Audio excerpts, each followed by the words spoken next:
ایک ہفتہ پہلے واٹس ایپ پر ایک ویڈیو بہت وائرل ہوا. لوگ بھی بڑے عجیب ہیں، جو سنا یا اپنی طرف سے کوئی بات بنائی اور اس کو پھیلا دیا.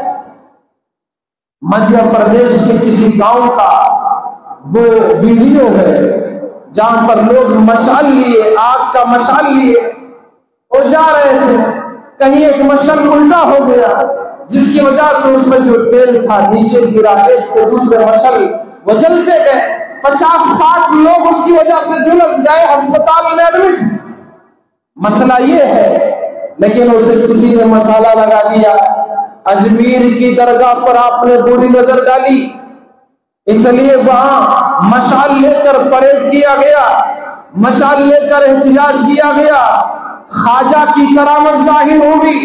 اب یہ مشعل سے مشعل چلے، لوگ بھاگ گئے اور یہ 50 لوگ زخمی ہو گئے، یہ ہو گیا. اب اسے دین سمجھ کر ہمارے بھائی ایک دوسرے کو واٹس ایپ کر رہے ہیں. اللہ کے بندوں کوئی بات آئے تو اس کی تحقیق کرو کہ کیا حقیقت ہے. وہاں کہیں اور کا مسئلہ، واقعہ تو کہیں اور کا ہے. انہوں نے کسی اور وجہ سے وہ احتجاج یا اس طرح سے یادگار بنانا چاہ رہے تھے، کوئی اور بات تھی، لیکن اس کو کہیں اور جوڑ دیا، غلط خبر پھیلا دی. غلط خبر پھیلانا بھی حضور صلی اللہ علیہ وسلم نے ارشاد فرمایا کفا بالمرء کذبا، آدمی کے جھوٹا ہونے کے لیے یہ بات کافی ہے کیا یحدث بکل ما سمع، کہ وہ جو بھی سنتا ہے اس کو بیان کر دے. یہ بھی آدمی کے جھوٹا ہونے کے لیے کافی ہے.